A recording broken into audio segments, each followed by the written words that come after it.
Great. So welcome to the 420 edition of Rehousing Tenants Who May Be Using Substances. Oh, yeah, this is not the one. There we go. So we're going to do some introductions. We're going to talk about rapid rehousing and substance use, about how they intersect. And we're going to talk about changing behavior. We're going to give you some case examples. We're going to talk a little bit about motivation for change. And we're going to talk about some harm reduction techniques. And then we have another exercise. So there are lots of breakout groups because I know you guys like those. But in the meantime, talk to us. Feel free to just unmute and talk, or put it in the chat, or, raise your hand, whatever you want to do. You definitely don't have to raise your hand. I would be all upset if somebody told me to raise my hand, but we'll talk about that. Okay. So, let's start. That's great. So I am Liz Isaacson from Housing Oh, right. Innovations. Whoops.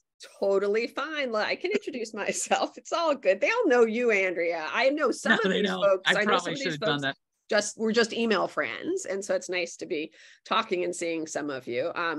But I'm so glad to join Andrea in this really great group I've heard a lot about. And like Andrea said, please, let's talk. If we say something crazy, say that's wrong and crazy. What are you doing? Or if you have a best practice, or even better, maybe we could come up with some kind of award if someone could tell a great best practice story or an inspirational story, because I tell Andrea, that's my favorite thing to hear from her. Of her experience and great stories. So let's have this be interactive. I get, kind of the boring background stuff I picked just to make sure we're all on the same page. But again, jump in if I'm saying anything crazy or if you have something to contribute. So just want to make sure we have a shared idea of rapid rehousing. We're all on the same page, that it's not PSH, right? It's not forever. It's time limited.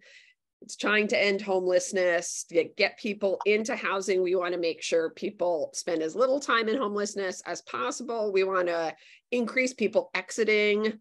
And again, this isn't permanent supportive housing, and we want to save permanent supportive housing, which is the most expensive, most intensive intervention, for people who just wouldn't make it in rapid rehousing and really need something more. Now, I know what some of you are thinking is you're serving an awful lot of people who do need permanent supportive housing. And so I know that rapid rehousing is bridging to PSH for folks, but in the meanwhile, you're serving those folks. So we do know that we're mindful of the vulnerability of folks. And then we're going to talk a lot today just on making sure that we're making this a long-term stability for all tenants. We're going to look at the services, making sure they're connected to their community services, and then talk about tenant rights, making sure folks know what to expect, and then what responsibilities, what's expected of them. Anything else? Okay. Any ideas? Anything we missed on rapid rehousing? All right, I'll let Andrea. That sound right? So you all, this is from the Connecticut DOH Department of Housing statewide rapid rehousing operations guide. Okay, so everybody should have that. I would put it in the chat, but now my chat doesn't work that way. So I can show it to you. It's right here. Does this look familiar to people? Okay. So we've had several issues come up in the communities of practice that we referred to this operations guide. So one of them is, at minimum, you have to recalculate people's rent and get all that information once every 3 months. And people weren't aware of that. Okay. Some people are using it, some people aren't. Your COC or your agency may require more, but this is what's in the operations guide. So that's one of the reasons why it's really good to have the operations guide handy. Does that make any sense? You can just Google, this is what I did to get another link, is Connecticut DOH statewide rapid rehousing operations guide, and it'll come up. Okay. Are those sorts of tips helpful? Yes, no? Okay. Okay.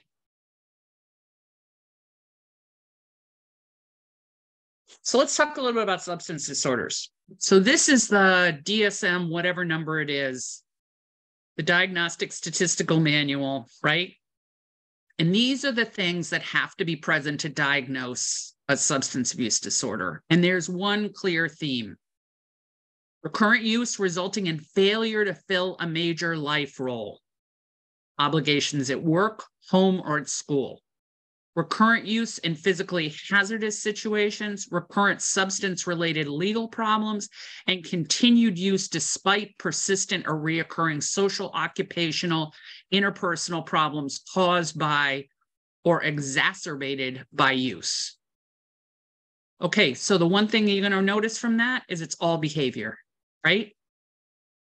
And that what this is focused on is it is not a reasonable expectation for rapid rehousing that we become a rehab, right?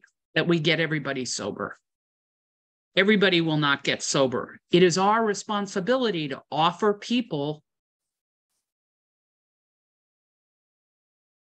things that will help them get sober. We always want to offer treatment, but not everybody is in a place to take treatment, but we want them to have those resources in their pocket.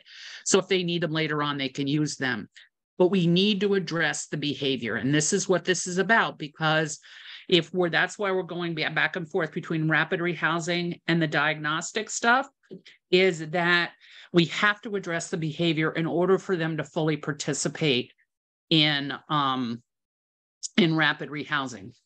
Making sense? Anybody got comments? Anybody want to say, unless we treat the underlying things, we'll never get anywhere? No? Okay. I will. Because actually, what? I will agree with you. Unless you treat the underlying issues, housing and housing stability becomes very, very difficult. Absolutely. No question, it's more difficult. But David, think about this. What they say is about 10% of the population in the United States has a severe substance abuse problem. Say that's correct, low? It sounds low to me, but. Okay, right. It sounded low to me too. And you know what? Only 1% are homeless. So the truth is most people with substance disorders are housed, right? And we just don't have the resources nor the focus. What we can do is treat the behavior and get people ready.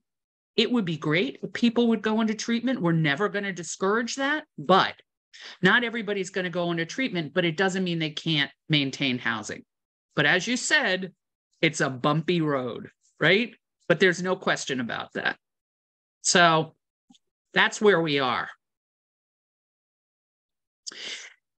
Substance abuse. Here we go. Substance use can affect these things in housing: rent arrears, guests, right?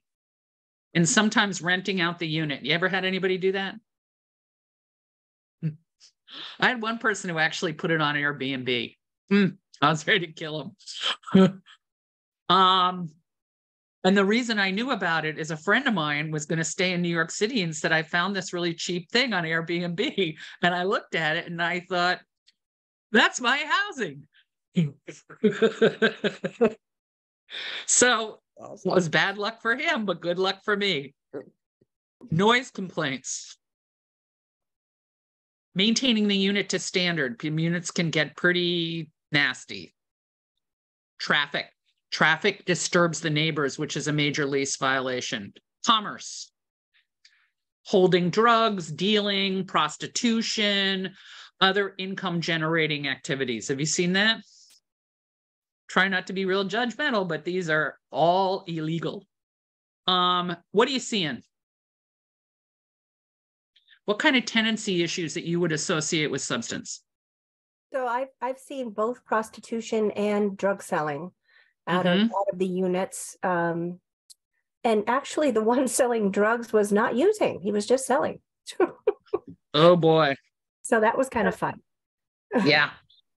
But I mean, they lost their unit anyways. Good. Yeah. You know what? Drug selling in a building is poison to the building. For real. Yeah. And we've got a lot of, right? So some stuff we got to just move on, right? Yeah. Yeah. We want to warn people. We want to do everything we can. We want to, yes. But you know what? They can be evicted. They can also be arrested. Yeah. Both of those happened in this case. Yeah, that's what happens, right? Yeah, yeah, It's an illegal activity and it's predatory. correct.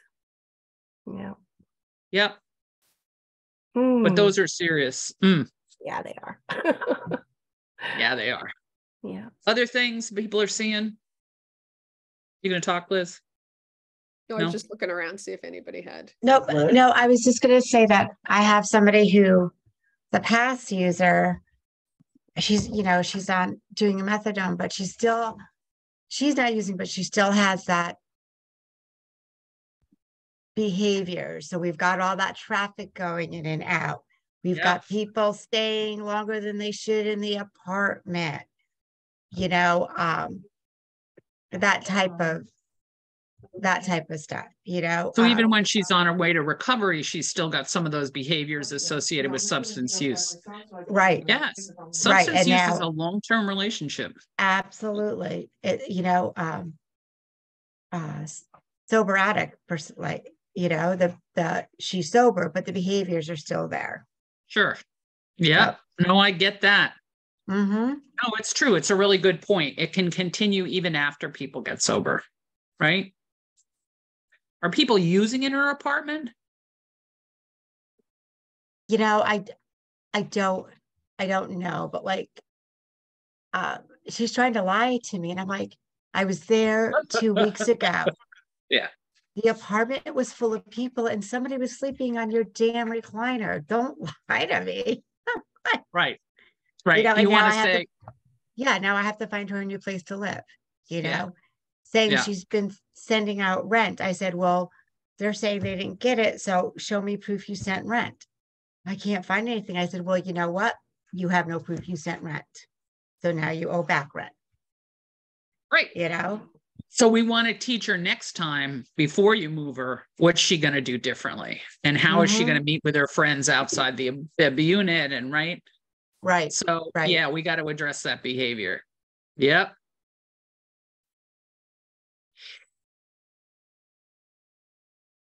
was thinking this. Okay. So how does it affect your rapid rehousing? Sometimes it's hard to get a substance user who's chasing a high to focus on tenancy or increasing income, right? That's a problem. Substances have legal ramifications, like Lara said, right? They're subject to arrest, which can be really disruptive, and those kinds of things can be very difficult, and they could lose their housing. There are medical complications that lead to emergency room use or worse. Some cases, overdose or death, or some sort of medical aligned problem with substance abuse. In the case of a parent, it may disrupt custody, and case manager may have to report to children's services. We are mandated reporters, right? But if somebody has a glass of wine, is that raising to the level of reporting? Probably not, right? But if they're, on the pipe with the kids in the room, oh yeah. Because you can't fulfill your obligations. People may avoid meeting with a worker, not being able to fully participate. Money is often an issue. It's all about the behavior. So you see this sign? It's also normalized. Can people see that? It's a bottle of champagne, actually a really good champagne, and it said pairs well with a new apartment. Right? So some substance abuse behavior, including Laura likes that. She's like, yeah, I wanted somebody to bring me that. Right? But it's normalized. It's normalized, right?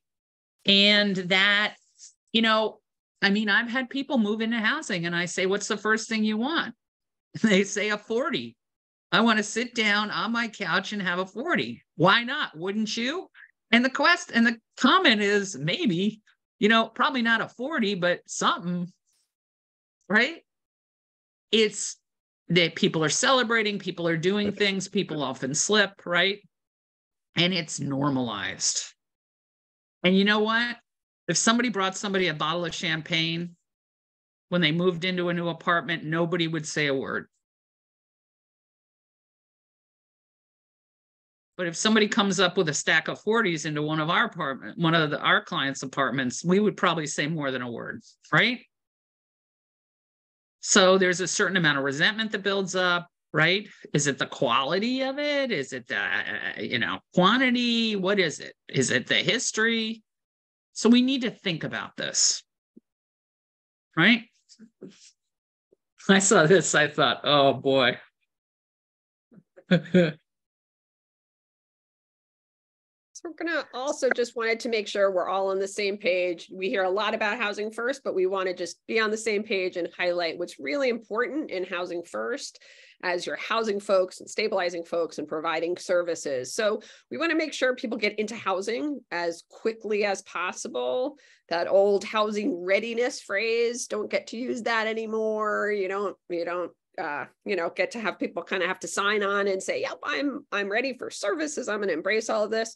We don't do that anymore. So that's a big piece of housing first. We're going to lower as many barriers as we can, and we want to get people quickly into housing.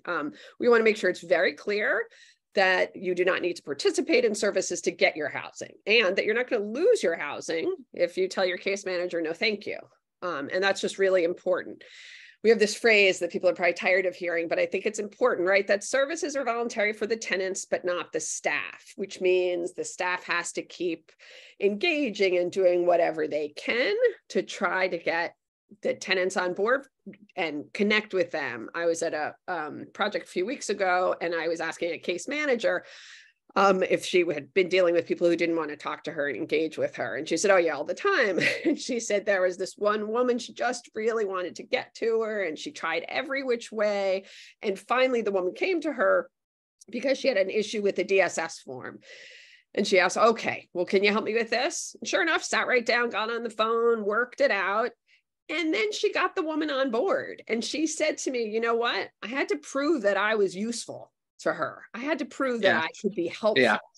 Because why would she didn't want to talk to me about all the other things I was talking to her about. She didn't want to go to the group. She didn't want to have coffee with me. She got her groceries. She didn't want me to talk about her doctor. She certainly didn't want, she said to get out of my business.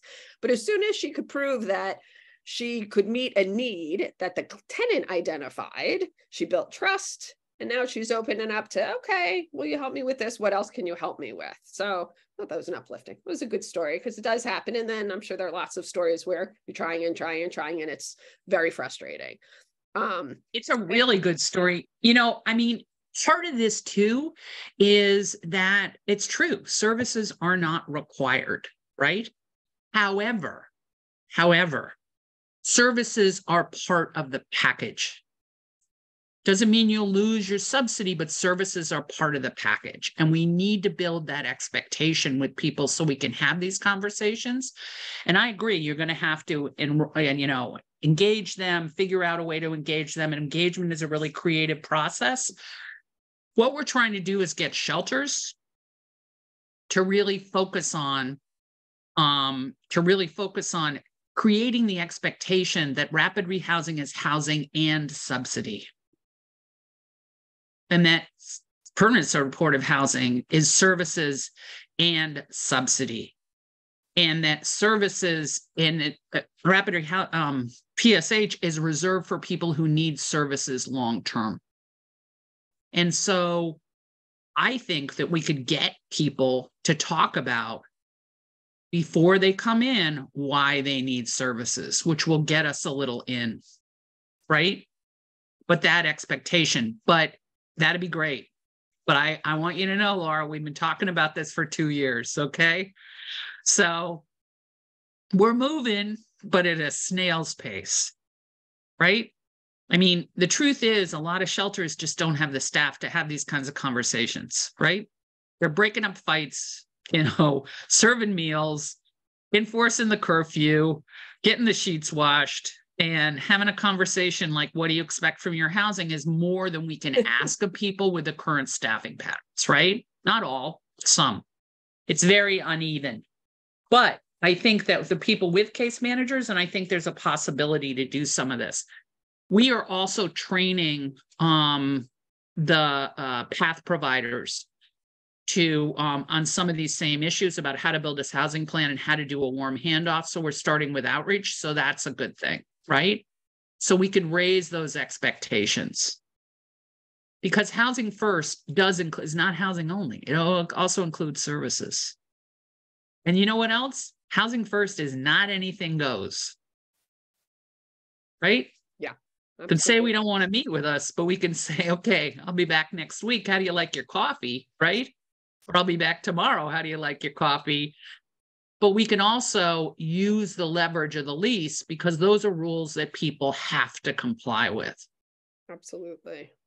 Absolutely. And that's And such that's a huge piece, is ensuring that people understanding what they signed up for. I know I trained on this before with Andrew. Andrew's like, you read your lease? Have you ever remember your first apartment lease? Remember that it just is gibberish. It's tough to read.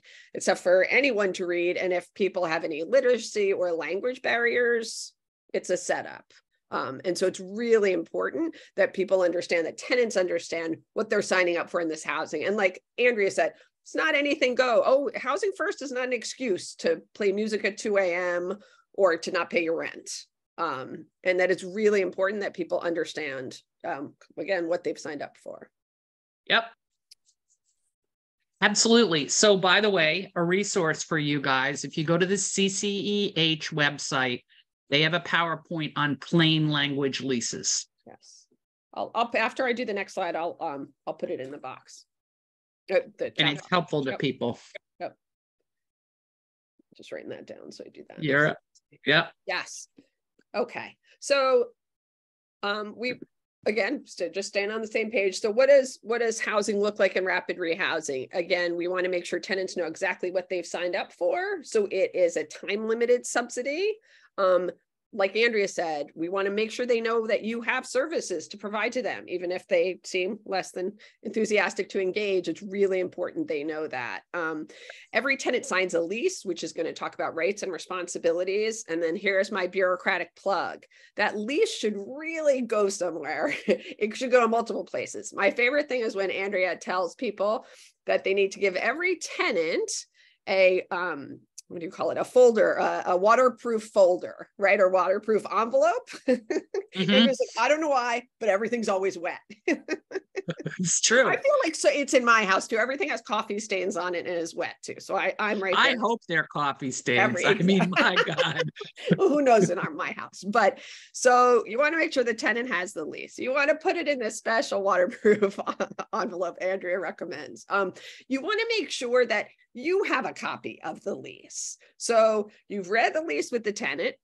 Maybe you aren't doing it in just one session because it's not that much fun, but you want to make sure that you've sat down, they know exactly what they've signed up for, and then you have a copy of their lease in their chart or whatever systems you keep, because your job, one of your big jobs, is to make sure that they stay stable in housing and they follow the rules. And one of the ways that would be helpful is for you to know exactly what those rules are. And so you have their lease, they have the lease. So that's my bureaucratic plug for documents and keeping documents. That's right. You know that landlords are going to get a rental payment. They're going to get lots of documentation, which lays out what they need to do. Again, we were just talking about this. Tenants need to know what they have to do. They're going to pay rent. They're not going to play music at 3 a.m. They're going to get a sense of what the requirements are because you've talked about the lease and they have a copy of the lease, and you're going to keep chatting with them. How's it going? What's going on? And get a sense of what life looks like. Liz was just talking about this. Somebody's sleeping in that recliner pretty much a lot. And that those are ongoing conversations on how to keep your housing. You're not enforcing the rule. So that's really important. And we're going to talk about eviction in a little bit. So you are not the landlord, thank goodness, because you can't be the landlord also. But it's very important that you are always talking about them. You're always talking about how you can support their efforts to meet their lease requirements. And this is important for now because we want to keep them in this housing. But there's going to be lots of other housing opportunities in the future, we hope, and we want them to be really successful. So it's also a learning process on how you can live successfully here, and then how you can live successfully long term. So talk a little bit about landlords. Landlords also sign an agreement, which often they deny too. And maybe a plain language rental assistance contract for landlords would be helpful. There you go. But they agree to enforce the lease, to keep the premises safe, and to meet quality standards and to collect rent. right? And so we need to hold them to that. I know that's difficult because it's hard to find apartments, but we need to hold them to that. Because unless people hear from the landlord, I mean, do you have a social worker coming to your house saying, Andrea, you're a little late on your rent, right? No. Right? My landlord would let me know in 2 seconds. So we want to do this. The other tip I have for landlords is send out a rent bill. If you can get landlords to send out a bill, I know it's a lot of work for them, but you know what? People are more likely to pay the rent. We had a big problem. We took over a building and I think about 13% of people were paying their rent and they were all on rent payee. So we tried a bunch of things and one of them was a rent bill and it went up 30%. Did it go up 100%? God, no, right? 30% of the total. So it went up big. And it helped people organize. So we can offer those things to landlords. The support services team assists tenants to meet the lease requirements, but does not enforce them. The landlord can't say, hey, Liz is knocking on doors at 3:00 in the morning. Right? Why don't you talk to her about that? Well, that's a lease violation. Can you write her a letter? It's easy, right? I can't enforce lease, but I can help her meet the expectations, but she has to know the expectations. The other thing is services has to identify the ways that people can follow the lease now and when rapid rehousing is over. So we want to do a lot of skill building around following the lease as opposed to doing it ourselves, which is a temptation. Look, I don't know anybody who's ever worked as a case manager, including me, especially me, who hasn't done things for people once in a while because it takes 2 seconds to do it for them. And it takes about an hour to teach them how to do it. So just do the skill building as much as you can. Right? Whoops. Okay. And then we're going to engage them. And that was a good story that Liz told because we're trying to find goals, right? And the goals keep people motivated. And the motivation lets the case management relationship continue. So we want to be consistent. We want to be reliable. As Liz said, we always want to talk about what we can help people with. By the way, problems with their landlord, which usually happens fairly quickly, is a way that people see that you're worth it to talk to. We want to explain our role. We want to re-explain our role. People don't know what to do with us. We want to listen for what they're interested in. Use that for the motivation. What do they want? We want to find something to work on together and use that as an example of how we can problem solve in the future. We want to always present housing as the way to get what people want, the long-term goals. That's that thing, right? Because housing is the base of it. I want my kids back. Okay, you want your kids back. What did they say to you when you went to Child Protective Services? Well, I have to have stable housing. Right. So we're going to work on that first, right? We're going to help people find some comfort, some relief. And then we're going to keep showing up. And we're going to really pay attention to race, gender, cultural backgrounds when we engage in tenants, right? I mean, how have they been treated before? We're going to find out pretty quickly. And then we're going to use something from Stages of Change, right? And this is to assess their motivation. And this is particularly important for working with people with substance use. So a lot of people who use substances are in pre-contemplation, right? They don't have any awareness this is a problem. They think it's your problem or the landlord's problem, and they don't have any interest in addressing the problem. Okay? So let's talk about that. This is what it looks like often. Laura, you want to say something?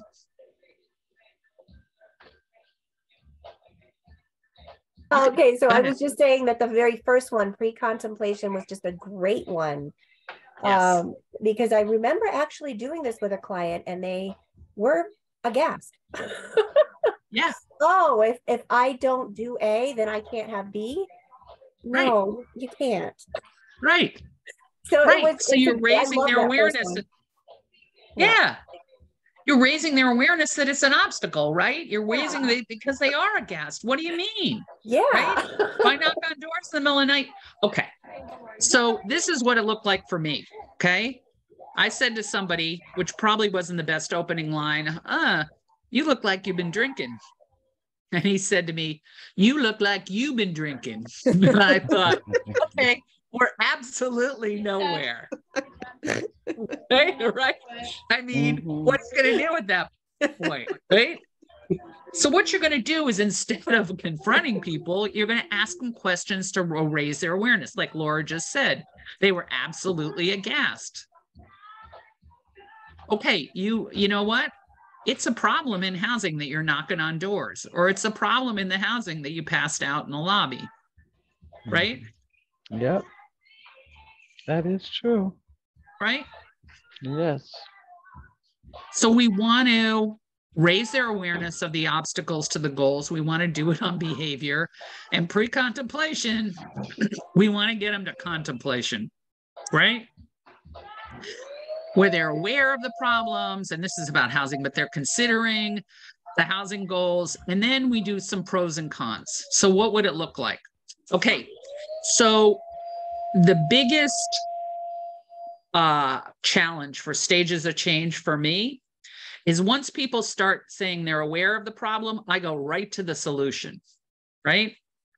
Oh, well, you could do this, you could do this, you could do this, you could do this. And you know what they say? No. And they go right back to pre-contemplation. So it becomes my problem and not their problem. So you want to take a breath, slow down, and talk about pros and cons. And do it on behavior, things that people can actually change. We're going to get to the substance. And the more they look at the behavior, the more they're aware that the substance might be a problem. As people prepare to change, we're going to talk about options. We're going to talk about more than one option. We've actually got a harm reduction plan for you guys to try. We're going to talk about supports. We're going to talk about services. We're going to talk about all sorts of things that are the options. We're not asking people to pick one yet. We're asking them to make a plan. As people actually make a plan to change their behavior, then we're going to provide them with support. We're going to provide them with eviction prevention. Believe me, what you're focusing on is probably not the only issue, right? We're going to keep doing this, right? And we're also going to get some new goals, some things that are important to people, so we can, get the discrepancy going. After people have changed for 3 months, 6 months, then we have new goals, right? And as people relapse, and people will relapse, right? We're going to assess their stages of change, and we're going to intervene accordingly. We are not going to solve this problem overnight, right? Nor are you expected to. So we've got some case examples. I'm going to divide you guys in 2 groups. How many people do we have? Oh, 46. Wow. 46. Okay. So we're going to divide people in 4 groups so you guys get a chance to talk. You can pick either one. Does anybody work with families? Okay. So you can pick the family one, right? Which is Mika, and the first one is Raul. So just so you know, Raul's lived in rapid rehousing for 2 months. He's been using more and more. Is this sounding familiar? His drug of choice is a combination of alcohol, weed, and heroin when he can get it. And we know what heroin is, right? It's usually not 100% heroin. He looks terrible, and his room is a mess. He has some heart issues, and you're worried about that. He won't see a doctor, and he says he might apply for SSI, but has no interest in working, and he does get some Saga cash. And so this is Mika. I got a picture of a disaffected teen, because that's the most contempt I could get, right? I would have sent you a picture, Andrea. I didn't know that's what we were going for. I would have had 3 pictures for you. Liz has 3 teenage daughters. Woo! So Mika has 3 children under the age of 5. She's lived in housing for 3 months and has a job. She takes the oldest to pre-K and the youngest stay with her mother while she works. Her job doesn't pay much, right? Which is a concern for rapid rehousing.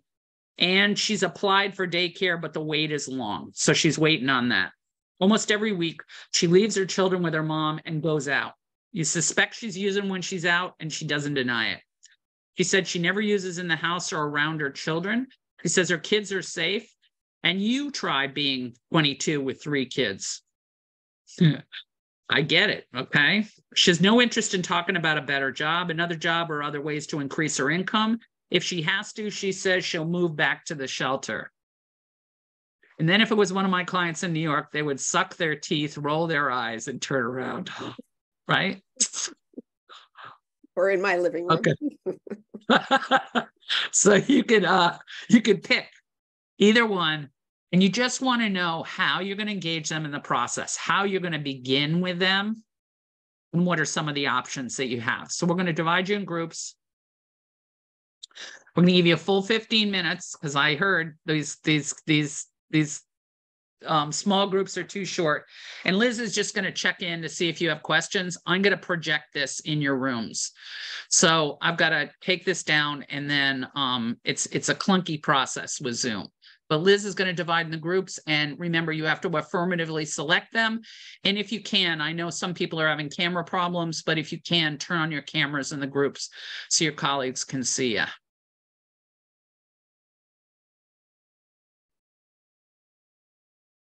Here we go. Just click join.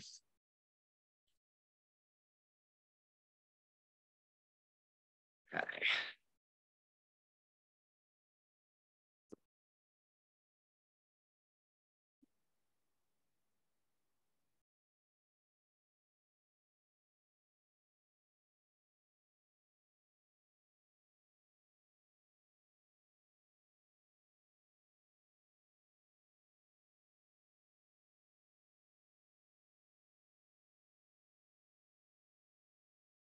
If you all having any problems joining the group, just let us know.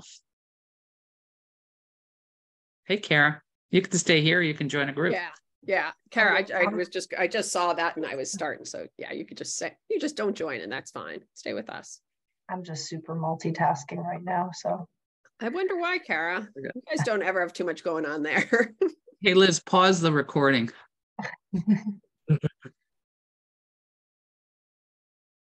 Right. So who wants to start? What'd you think? What'd you do? Me. Yes, Laura. Which group were you in? oh shoot. 4, breakout room 4, I think. 4? Okay. Yeah. So you did Mita? Oh, let me tell you, we did both. We had so much time. We discussed both cases. Okay. So Mr. Kwana had a really good suggestion for Raul. I really loved her comments. She said consistency. So he's got heart issues. So every time she would go to visit him, she would say, hey, how you feeling? Have you thought about going to the doctor? Is this something you might want to, consider? Consistency. So I love the consistency on that. Also, she suggested maybe working on the SSI application every time they get together. So 10 minutes here, 10 minutes there. That's great. You go. I love that idea. Yeah. Yeah, she had some really, really good suggestions for Raul. Yeah. Those are great. Yeah. Yeah, I thought that was wonderful. How about his housing problems? Have you thought about that? Well, let's see. They didn't mention that. Okay. Good idea. He's got some stuff in his room. The drug of choice where we can see. Is that what you're mentioning, Andrea?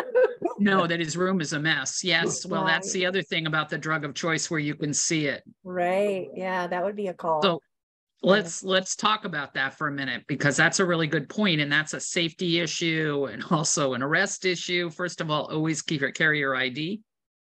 And the other thing is, if you see drugs out in a room, what do you do? You're supposed to call right away. Call what? Police. If you see them in the room? I've been told to call the police if I see drugs in the room. Huh. Okay. Who told So you that's the that? agency. My supervisor. Did she tell me the wrong thing? That was my supervisor's long gone, and I just recently established a new position. So Yeah, Yeah. that's a little extreme. That's I a think little that we can extreme. use that. I mean, first of all, I would say I can't be in a room where drugs are out. Okay. Number one, Yeah. right? Oh, wait, do you work with families? I do work with families, yes. So if there are young children in the room and the drugs are accessible to the young children, you Yeah. do have to call, Okay. right? Yep. That must have been what But she meant. I hope, yeah. But not the police, right? Yeah. I mean, it's not our job that's a hazard. And we've had a lot of kids accidentally overdosing, Right. right? You may want to ask her about it, but you do have to report it to Child Protective Services. Right. If they're easily accessible. I mean, if they're on top of a counter and the kids can't get there, that's different, right? Yep. But the other thing is, tell people you can't stay there with the drug. Mm-hmm. But have the conversation about, usually when people leave drugs out, they want you to know. And it's an entree to talk So- about the drugs.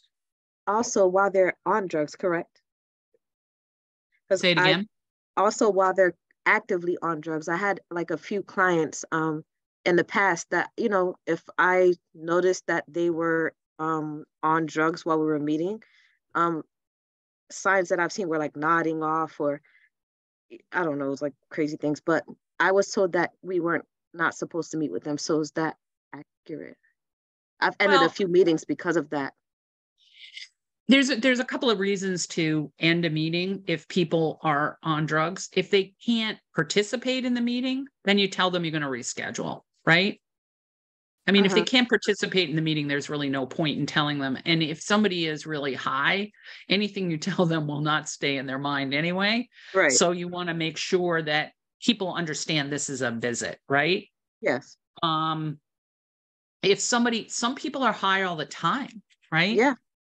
So that you want to do it when they're less high, and you want to work with them on figuring out a time when they're less high, right? Right. But that just because somebody's high does not mean, unless you feel like your it safety could pose is a risk. compromised. Well, that's where I was going with it. If you think your safety is Always. compromised, right? Right. You get out, you reschedule. Okay. Yep.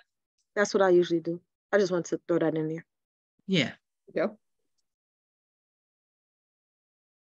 Okay. Anybody else do Raul? I know group 1 and 2 did Raul. Anybody from group 1? Want to talk about it? Do you have a conversation? What'd you think, Damaris? And one of the things LaShawn. that I said was that, I would go with the SSI because that seemed the route of least resistance. He's at least in pre-contemplation. He's thinking about doing the SSI. So I would go that route first.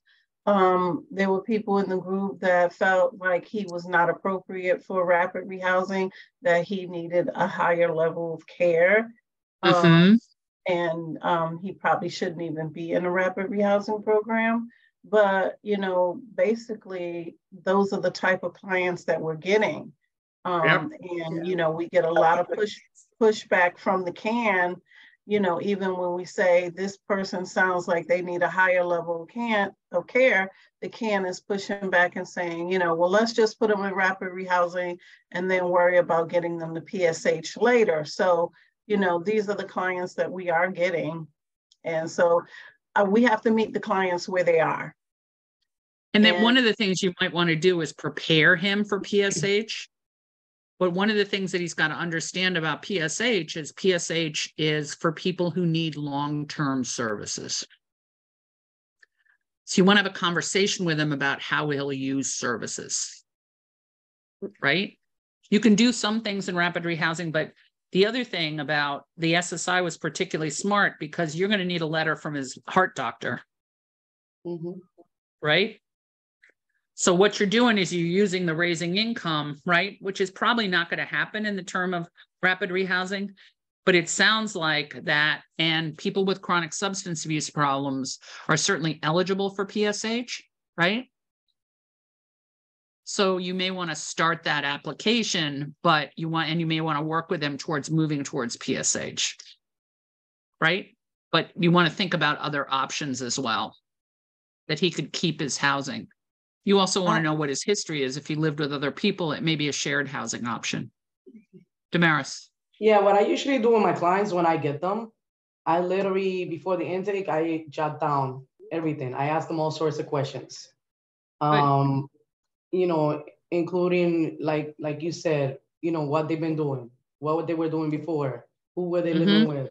I also ask them for family members that are close, just in case of an emergency. I know who to reach out, who to contact. That's very good. What I do at the beginning before the intake. And then I go from there. If they have medical issues and they are not assisting their medical appointments and stuff, engage them, refer them. Or if they haven't seen a doctor, give them clinics, assist them with their applications. That's just me. That's what I basically do. And I also refer them to different groups, you know, AA meetings and all that, if they have this kind of situation of drugs and things like that. But I assist them in basically, and again, SSI, that will be one of my main things with their medical. That's good. So that's basically what I do. And I go from there and, you know, ask them questions in regards to their criminal background. You know, again, you know, some of these clients, they have criminal backgrounds, evictions, things like that. I, you know, jot everything down on a piece of paper. So that way I remember everything and I'll enter it in the system when I do the intake. So I'll know, and then I'll set up goals and see which one needs immediate attention and go from there. That's basically what I. So you're actually doing a barriers assessment right up front. Yep, that's what I do. But you also ask them what they're good at, what they like doing, what their schedule is, so you can replace some of that. Yeah. Yeah, I have clients that like drawing. Okay, take some free time, you know, and what do you do? I ask them, and sometimes I be able to say, okay, can you draw something and bring it to me, you know, in our next meeting? That's nice. That's just, I don't know, that's just me. So those are things nice that I do with my clients. Good. No, like Andrea said, you're bringing comfort, and in bringing comfort, you're bringing joy and talking and letting them. Andrea does great trainings too. Just letting people dream. You know, you like to draw. Let's draw. You know, like that's okay. I'm not. You know, I love that. I love that. That's really important. But then again, it also gives them something to do during the day, and it gives them something to focus on. And it may give people, the other technique here is give people short periods of abstinence, right? If you like to draw, you're not going to be high as a kite when you draw. I'm sure that's not a clinical term, but close enough, right? So that you want to help people do that. That's great, Damaris. Yeah, thank you. Anybody in group 2? Thought of things? Sure, we kind of focus on the SSI too as a way to address. Hi, how are you? Good. We use the SSI to address some issues that he doesn't seem to want to touch right now, like seeing a doctor, addressing the VOD, because if he wants to get his SSI, we're probably going to have to get a verification of disability. To get a verification of disability, he's going to have to see a doctor. He might also, you know, see a mental health worker, substance abuse worker once you talk to him about what's needed to gather this SSI, with the more information being the better to get that, and laying that out in front of him, and kind of saying, you know, if this is a goal you really want to look at, these are the things we have to visit, even though you're not ready to, you know, to open to beginning sobriety right now. And then maybe throughout trying to get the SSI, we can work on those things on our way. Yeah, it provides a lot of education. It provides a lot of things, and increasing income is core to rapid rehousing, right? So you're taking that and using it to help people become more aware of the substance abuse. That's great. It's great. People have comments? No? Anybody else do Mika? Mika sound familiar to you? I know people did. I heard people talking. That's really good. Okay. Mhm. Come on, you guys, say something about Mika. There you go. Group 3 did. And Great. what are the things we agreed on? Well, a few things. When we're, in all scenarios, you're kind of missing information. So, like, one of the keywords we keyed in on was you suspect she's using. Well, what makes you suspect she's using? What are you seeing? Good point. Yeah. Because it's that suspect, like what's making you suspect is whether you're going to be calling DCF or maybe not calling DCF. What's the criteria too? Yeah. Well, wait a minute. Because the other issue we were looking at is as far as maintaining shelter for her children. Mm-hmm. And the fact that she's willing to move back into the shelter. So she's putting her children at risk by not wanting to get a better job and not working. And people forget that DCF has so many more services than I'm going to take your children away. Yeah, they have prevention services, right? They have a lot of prevention service. And she's just barely an adult herself. She's 22 years old. I'm in my 50s and have 3 kids, and I look back and I'm like, I can't believe I made it this far. So I get it. Right. I get it. But so, that was one of our questions, is maybe getting DCF involved if she's not giving all the options we offer her about increasing her income, is that maybe not such a bad option because they have so many resources. So would you talk to her about those resources? resources? Yeah, absolutely. We would talk to her about those resources. Again, offer her those resources. And I forgot who it was, but they had an awesome idea about the daycare. Mm-hmm. Is to maybe see if mom would be interested in becoming certified. You can do it through Care for Kids, so she can get paid for watching the children. That's a wonderful idea. That's a wonderful idea. Yeah, I forgot who in the group said it, because we had some technical difficulties. But I thought that was a great idea. Me. Who said me? I can't see you. It's Brittany. Hi. Hi, hey, Brittany. See you. Good point. Good ideas. Those are good ideas. Hi. Those are great ideas. Hi, this is Marcy. Our group didn't get to the second one, but I've worked with customers like this. Yeah. And I think helping her to find community would also help to empower her to know that there's support and she's not going through this on her own. And oftentimes when young moms get together and share ideas and resources, they're more resilient just as a community without, agency involvement. So I think connecting her to those types of supports within her local community is helpful. Marcy, that's a great idea. Child care activities for the kids, because it sounds like she's, 22 and stressed. But putting that responsibility on the grandmother isn't necessarily helping her to mature as a parent. So finding opportunities or activities that will help her develop her parenting skills, maybe even enrolling her in I don't want to say a fatherhood, but a parenthood type of program where she can work on stabilizing, if possible, the relationship to better co-parent. So there's all different things that I think could be done outside of the box. So you're giving her resources because you're really figuring out that this stress is causing some of this stuff. Correct. And if we're not addressing the stress, but we're, taking care of, not saying keeping the children safe isn't important, but we've got to figure out what's going to make her better so she can then function better. The other thing is, you got any friends who have young kids who do a girls' night out? Yeah, and they've made movies about that, right? Yeah. So it's very normalized, right? Exactly. We need to be careful that we're not judging people because they're poor, because this woman did a lot of good things to make sure her children are safe. Right. So she's a We good would mom, prefer, yeah, but she needs some help. Right. That's a great idea. Okay. Yep. You guys did great. Unless you have anybody else wants to talk. No? Okay. So let's talk about the eviction prevention part of this. Okay. So one of the things that we want to make sure is that we environmentalize tenancy, right?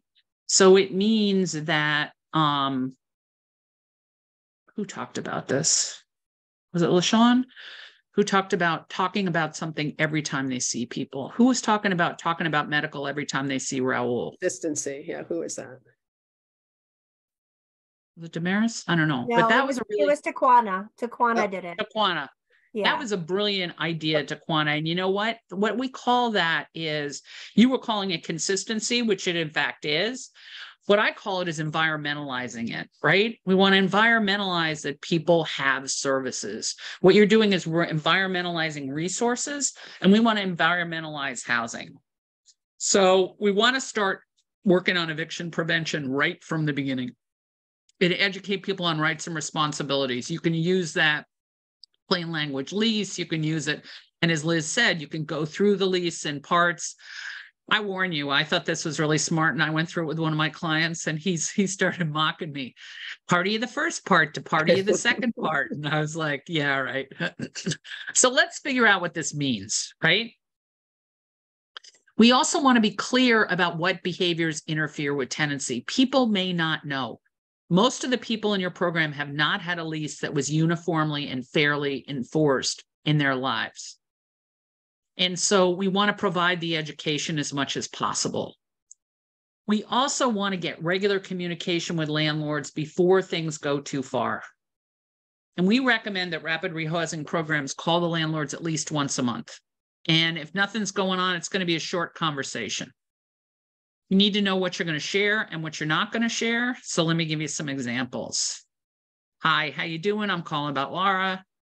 Oh, Laura. Yeah, I saw her the other day. She looks fine. Great. How's your mama and them? How's your family? I'll call you next month, right? But if he says, Laura, she had 10 parties in the last month, right?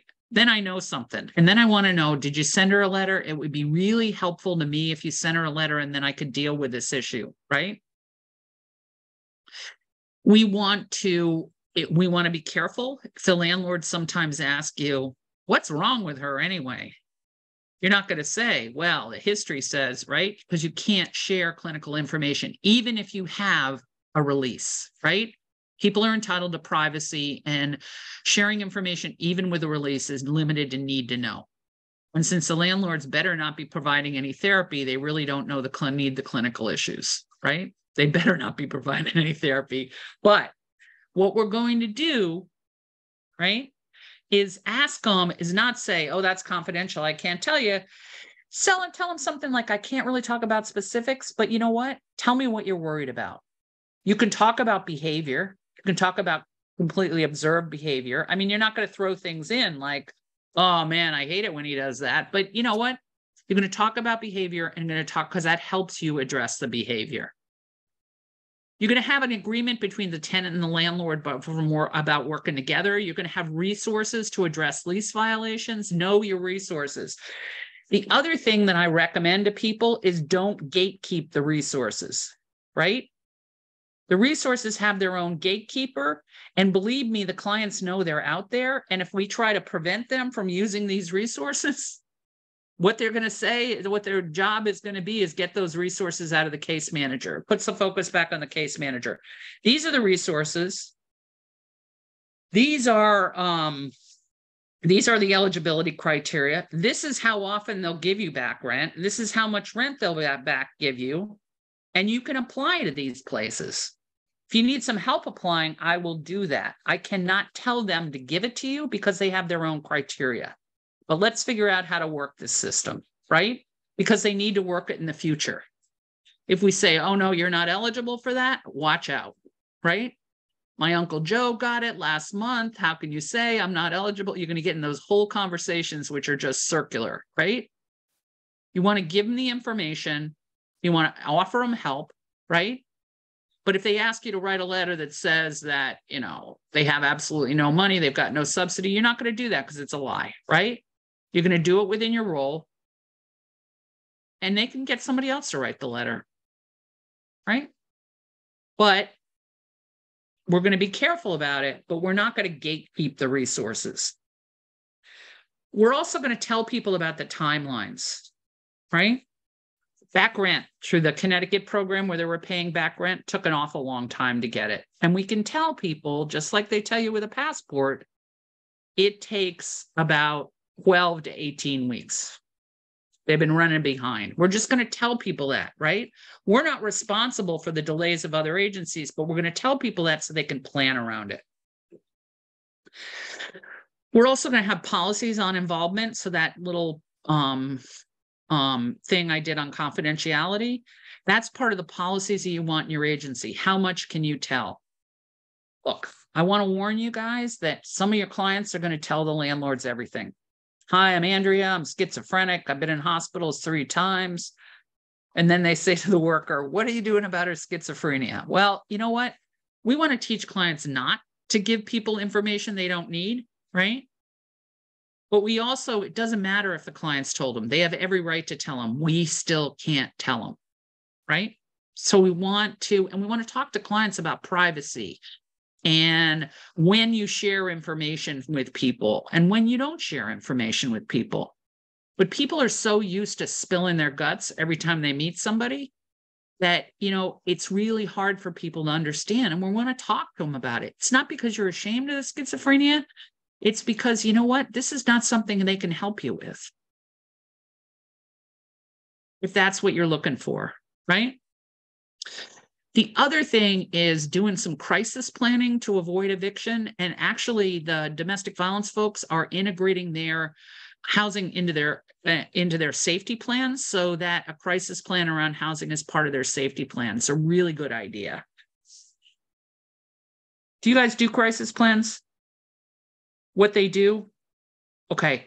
So if you want it, I can share it next time. It's a chart I've got that just deals with people like, you get a letter from your landlord, what are you going to do? So I'll tell you what mine looks like, because this came right from one of my clients.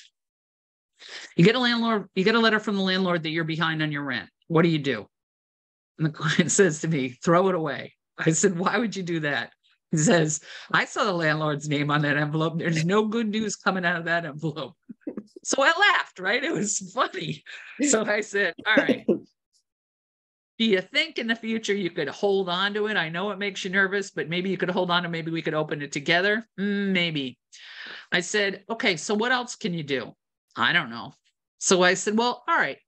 Have you ever thought about talking to your landlord? And he looked at me like I was crazy. And he said, if I talk really slow, right? Like they're talking to somebody who they think is stupid. If I talk to my landlord, Andrea, then he'll know I'm behind on the rent. And it was really hard for me not to say, darling, if you get a letter from your landlord, you're behind on the rent. Trust me, he knows you're behind on your rent, right? But there's a magical thinking that this will go away. So I don't suggest you saying that. I would suggest to say, I think he knows. And usually when people send you a letter, they keep a record of it. And this is how it works. And he's going to follow up on this. So are there places that you can think of that you want to apply? Maybe there's some places I want to think of. Is there a way that you can get a payment plan, right? You want to look at other options. The only option is not to leave the housing. I think you'll find when you get a housing history that most people did not leave their housing because they were evicted. They lost their housing. They left their housing because the landlord said, it's time for you to go. We want to teach people to use the process. We want to teach people to use the resources. And that's a conversation we want to have, environmentalizing it, right? The other thing, because we're talking about substance use, right? When you apply to get some back rent, or when you fill out the things, you've got to be fairly abstinent, right? You've got to be able to focus. So giving people opportunities to do things without so much drugs and alcohol because they want them, right? And what we can do is talk to them about what the difference is between when they filled out that form and now, right? So that we're giving people opportunities for less drugs and alcohol so that they can think critically about that. I see something in the chat. Can I have a link to this presentation if possible? Yes. Hey, Liz, can you put it in? For some reason, this link doesn't work for me. It won't go into my computer. I don't know why. Yep, I will do that. Thank you. Okay. Is this making sense to people? Finally, this is what you guys just talked about, right? If we are talking about change, we want to increase hope, hope that life can be better, right? Hope about something they want, hope this, so that principle. And unless people have hope, why would they change? People change behavior because they get something. The best example I can see is, any of y'all ever gotten in a relationship with somebody, there's a few little things you wanted to change? How'd that work out for you? 20 years later, still working on it. There you go. It's not going to work any quicker with the clients we serve, right? So we need to give people motivation for change, and hope is a huge motivation. The other thing is, it's got to be important to them, right? We're looking at changing behavior that's associated with drugs and alcohol that interferes with housing. It's got to be important to them, and the housing's got to be important to them, right? So we want to talk about what they value in housing. What I call it is building equity in your housing. What's different between housing and the way they lived before? What do they want to keep? We're not threatening to take it away from people, but we're raising the importance of housing so they'll be more motivated to keep it. People also have to have confidence in themselves. And that's a lot of what you talked about with Raul and also with Mika, is that she's got to believe she can do it. Marcy had a really good example. Maybe she can be with other mothers who are 22 years old. Look, I can't imagine a feeling worse than being 22 years old with 3 kids under the age of 5. I mean, I can barely handle my nieces and nephews for 3 hours. So, and I'm not 22. So that she's doing really well. And one of the things these groups do is really give people confidence, and that you guys also, really thought about her parenting skills. She has some good parenting skills, right? She may be doing something that you don't like, but she has some good parenting skills. And we want to really reinforce this, because then people have the confidence in it. Okay.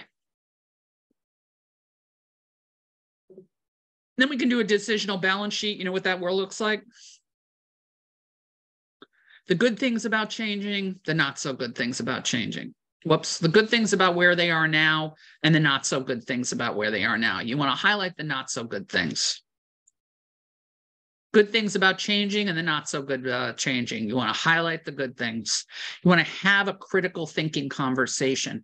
This not only sets people up to make better decisions and fights impulsivity, but it also sets people up to have some critical thinking around issues that come up when you're not there, which is a reality in rapid rehousing, right? They're not always going to be able to do it with you. So we want to set them up. You want to give them a ritualized way to think about it, and you want to do it. Okay. So here's one. Drinking in the unit with friends. What are the benefits? They need me to help them. This is particularly true for homeless people. Homelessness is oftentimes a barter economy. People help each other out. There's a lot of mutual aid in homelessness, and leaving your friends behind is awful. So they need me to help them. Okay. I feel like I fit in. We have a good time. No nagging. As Liz said, having a little joy in your life is important. It's important to us. It's important to the people we serve. And it's comfortable. Okay, those are a lot of good things. What's not so good? The landlord's complaining and nagging at me. It's scaring the neighbors. And I don't want to scare the neighbors. This guy wants to make friends with the neighbors. And sometimes the people who drink in my apartment get on my nerves and they don't leave. Ooh, that's a good one. Okay. What are the good things about making a change? if I drink less, I won't have a way to relax. What about my friends? Life will be boring. There'll be nothing to do. That gives us a lot of clues. The benefits are people get off my back. And usually my clients added, especially you. And I am not a big nag.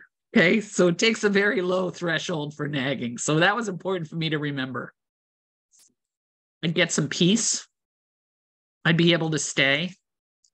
I might be able to get a reference from a landlord because this guy's long-term goal was to buy his own house.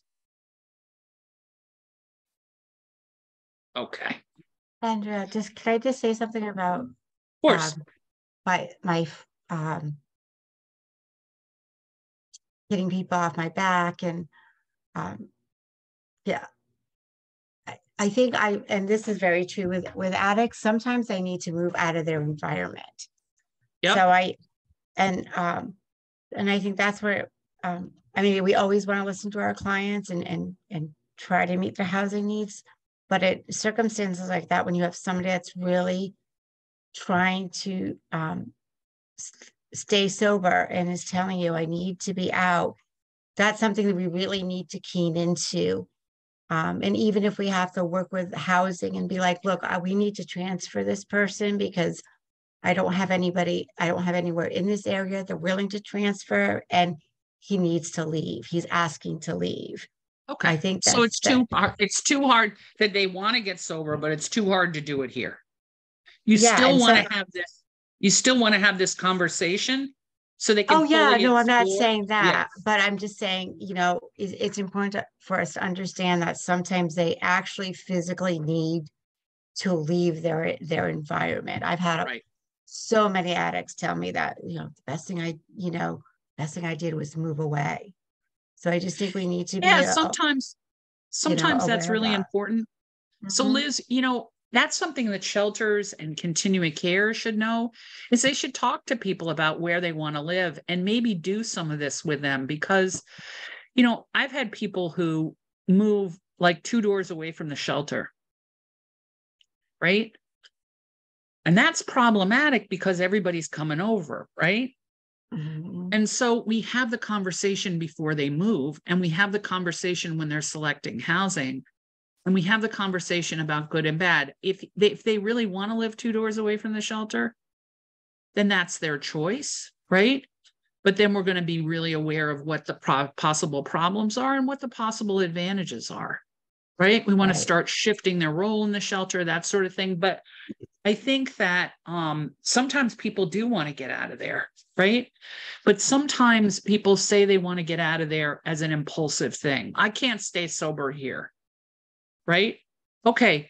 But let's have the conversation, right? About what that means to you. I can help you with that, right? But we want to make sure that this is really going to work for you. So let's talk about it, right? And that's where this is really useful. In my experience, those geographic cures, if they were done sort of, I need to move away, and I'm thinking, yeah, this landlord's about to kill me. They do need to move away, and I do it. That didn't work. It worked better when people had the conversation and made sure it was their decision. But that's what you're saying. That's what I'm saying. And sometimes they're right. Sometimes we have to move people. That's okay. As long as they thought about it, and as long as they can, identify ways. And you know what? We also want to let people know that it's going to be a struggle. So let's talk about what was a struggle here, and let's talk about what's going to be a struggle there. Right? There's still the expectations of housing. There's still, you may be lonely, right? And they say, I'm not going to be lonely. Okay, but let's talk about how much you see your friends now. How are you going to manage that in the new place? You want to have that conversation with them. Ideally, that conversation is before they even get housing, right? Mm-hmm. But you also want to keep having that conversation. And not everything works out for people. I mean, my God, if we could always pick the right housing for people and it worked out great, we'd be on Oprah. Yeah. And the one thing I have found helpful too is when I'm moving a client, like out of, because in Danbury, we'll use like Bethel's next door, Brookfield. Yeah.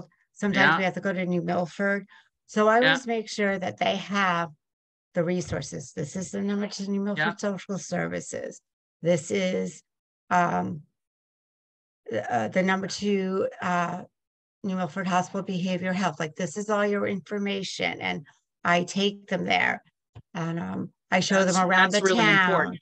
Yeah, I show them around town. I show them where the town hall is. This is where, you know, the social services actually is. This is where the food bank is. You know, this that is where the type of pool thing. hall is. Yeah. We have one of those in New Milford. It's a small town, but we have one.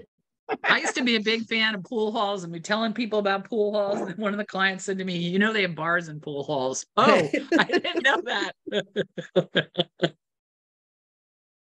Maybe a pickleball thing or maybe something else, but whatever people want. Yeah. No, that's a great thing, Liz. And you know what? Liz said something really important. I take them there. And that's a big part of this. Warm handoffs, right? Yeah. So let's try a harm reduction plan, okay? Should include a spectrum of strategies, safer use, mitigating consequences. Remember, harm reduction focuses on changing behavior to mitigate consequences. It just doesn't take away consequences. Abstinence and stopping the behavior and assistance with that should always be an option in harm reduction, right? But other options such as decreasing behavior and decreasing the drinking behavior and all right, I got that. There we go. Thank you. Is equally as important. Can be applied to substance use. We apply it to tenancy, can be applied to medication noncompliance, psychiatric symptoms, risk in housing stability, right? All of those things. Examples in everyday life are seatbelts and designated drivers. You know what another example is? AA. So at AA, if you're using, can you still go to the meeting? Yeah. Yeah. That's harm reduction. It's safer in there. They hear information. It's harm reduction. They can't talk. They can't share, but they can go to the meeting. If people slip and they come back, what do they say in AA? Keep on coming. Welcome back. Welcome back, right? It's harm reduction. It's not all harm reduction, but it's got some pieces of harm reduction in there. So it accepts the person, it minimizes the harmful effects of behavior through changing behavior, right? It's person-centric. Not everybody has the same risks or needs or goals. The well-being of the individual is primary. It's non-judgmental, non-coercive, but it is directed, and you're going to see that. And the person has a voice in creating programs and policies designed to serve them. Okay.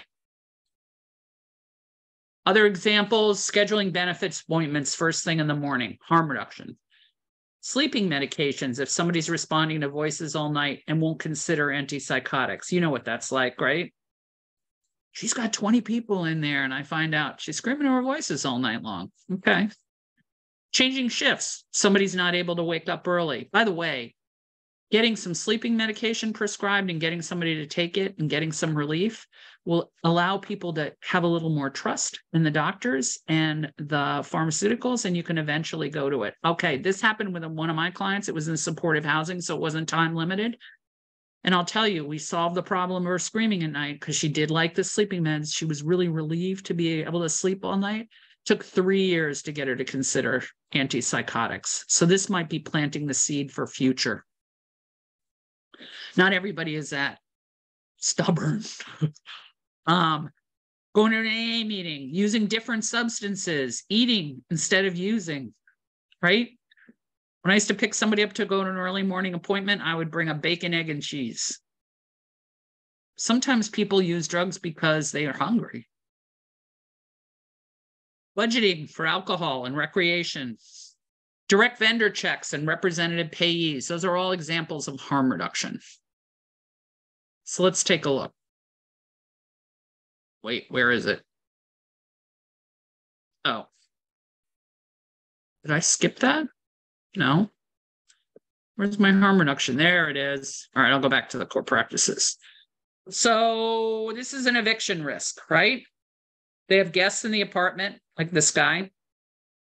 They're partying, they're disturbing the other tenants. That sound familiar? What are the options? Maybe the problem is they're lonely and they want people in the apartment. Explore shared housing or roommates if lonely. Remember, roommates could be with the people in this apartment, right? Also remember that shared housing does not have to be another person in the homeless system. It can be a family member, it can be a friend, right? You can also declare yourself as a family and you can include those people, and then the subsidy is available. So you want to think about all the options. So that could solve the problem with the landlord, right? And it would reduce loneliness. So those are factors and favors. But instead, this person really wants to live alone. So here's a line that's usually not in a harm reduction plan. What's non-negotiable? Only people named on the lease can live in the housing, okay? So we've got to figure out a way where that's the structure. How are we going to work within that structure? Number 2 is find another location to socialize. I learned something in this discussion, by the way. It would reduce the impact on the neighbors, but it might cost something and they might not be welcomed if they go to someplace else.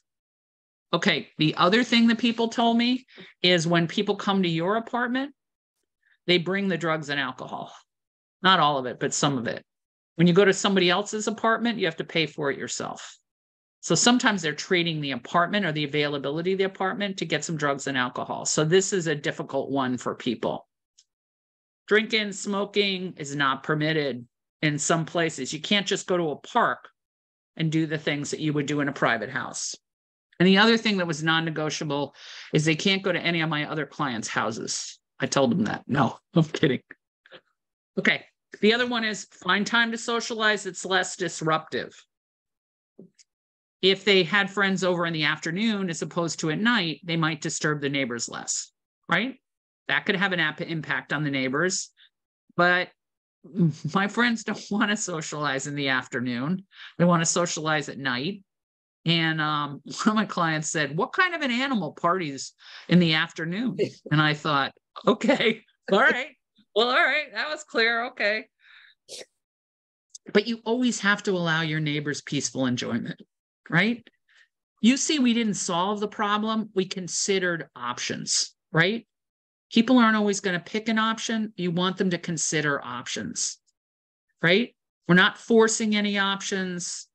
We're not doing anything, right? You think this might be helpful to you guys? Yeah, okay. So we're going to try it, all right?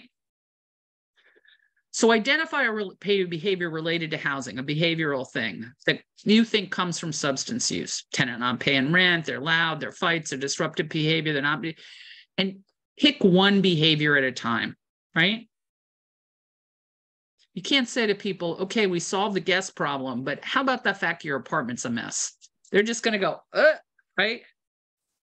And you're going to develop a harm reduction plan using one group participants as a client and one as a worker, right? And the rest of the people in the group are, and the team are going to offer advice and options and talk about what was successful and what was interesting to you. You're going to report back on options, thinking about an option, what's negotiable, what's not negotiable, where is there a disagreement, and where is there agreement. So we're going to put you in groups, and let's double up the groups this time, Liz.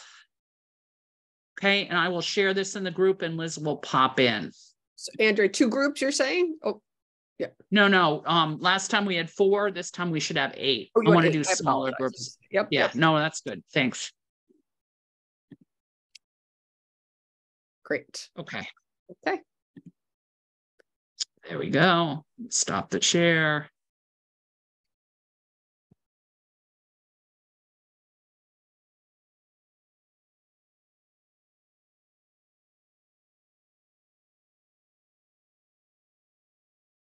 Share to the breakout rooms. Thank you. All right. Okay. So how did it go? So I don't know. We only had 2 people in our group. I don't know if that was by mistake or intentional. I don't know. People probably didn't join, so we should have taken a look. Did you talk about a tenant? Yes, we talked about the different categories that were listed there, but it was just the two of us. Okay, that's all right. Did you try the harm reduction plan? We'll watch that in the future, though. Thank you for the heads up. Yep. How'd that go? Do people find it useful? The harm reduction plan? You guys done? Are you guys like, don't look at me, don't talk to me? We're almost over. All right. All right. I think I come up with, I'm sorry. Go ahead. Barb. Pretty much I was just saying, like, practicing safer use, maybe teaching them to manage safer use. I know that there's actually like a harm reduction program in Hartford, Connecticut. There's, I think in New Britain too, I have a few friends who work for them, and they actually like provide clean needles and things like that to people as well. So maybe just even giving that as a resource, like, hey, that's a great resource. Yeah. You know, harm reduction also raises people's awareness of the harm that drugs can do. So we're going to try to reduce the harm, but it also has them thinking about it. Right. So that's a really good thing. Yeah. Everything is on the path to recovery, but it's just not fast. That's a great resource. And I've got some resources for you here. Anybody else want to talk, or you just want me to stop talking? I had some things that I brought up about using a honest budget to talk about what it is that the money that's coming in versus the money that's going out. Yep. It's a way to have that conversation of being on their side, trying to figure out the problems without judgment on what it is that they're doing. It also can help them realize, oh, I'm spending a lot of money being impulsive when I could be more like rational about how I'm spending my money. So I bring that to almost like my first, second, third interview with a client. Like, it's one of the first things that I do. It's a great rapport builder. Alan, I liked what you said, because I think sometimes budgeting, I know, like, you say that and I start twitching, like, but what I liked you said, because I like the spirit of it, was you said, I like to do a budget because I want to hear what's important to them. I want them to say what's important, how they're spending their money. And I think that makes it a very different exercise, right? Than like, and you also talked about no judgment, which I think is great too, right? So it's, I like both those aspects to budgeting, which can, be dry and scary and judgmental for some people. So, yeah. That was a great one.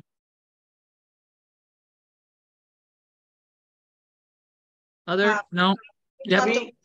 About well, we just focused a bit on the fighting and disruptive behavior and what what could you do, and we talked about just the importance of just talking about the what was at stake and the costs involved, and educating the person about tenancy and what that means, and realizing that the person who is fighting and causing disruptive behavior maybe has some they feel somehow that makes them, that behavior feels good to them in some way, like they're empowered, or they feel more in control of the situation, and how it might be good to offer some other options in terms of feeling good about yourself, or maybe letting off some steam in another way, or even worst case, just like punching a pillow, or